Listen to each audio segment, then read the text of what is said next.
Hello guys, happy tracking channel sa inyo lahat. Ayan, dito ako ngayon sa conversion area. Nakikita nyo, ayan, puro mga truck na Japan surplus. Ayan, mga kino-convert na meron ding Hino. Gaya na to. Ito ang ganda, oh, bubble top. Puso 6M70. So meron ng konting trivia sa inyo, no, para malaman nyo kung original model o hindi. So based on our research, no, pag mga FV50 ang chassis, kadalasan po yan molye. Ito, original molye. Like example this one. Itong 6M70 na FU50JZ. Yan, mga original molly po yan. Lahat ng 50. Yun sa may taas. Ito, kung ito babasahin nyo. FB. Ayan, nakikita nyo ba yan? Pag 50 yan, original molly. Pero 54, airbag.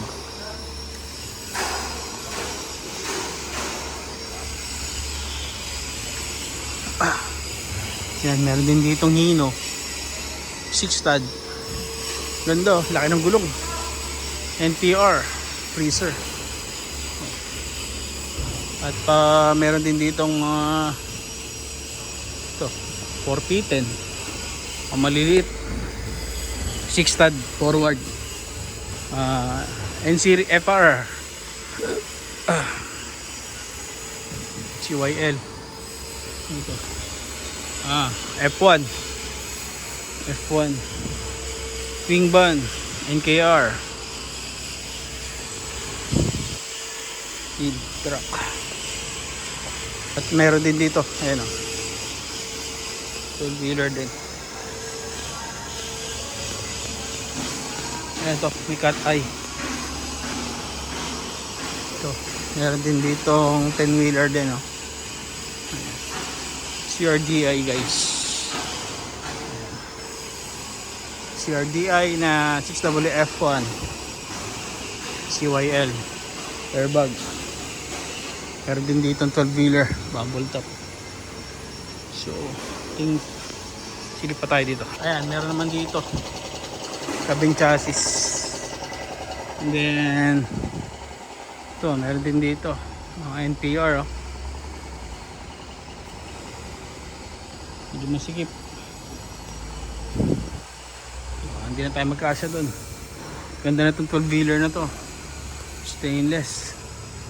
Meron din ditong 5 stud na wingban NPR to.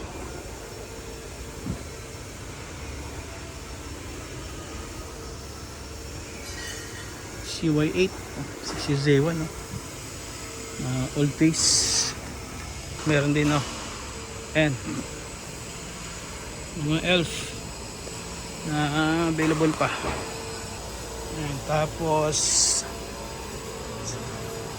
siksikan kasi yung mga truck dito.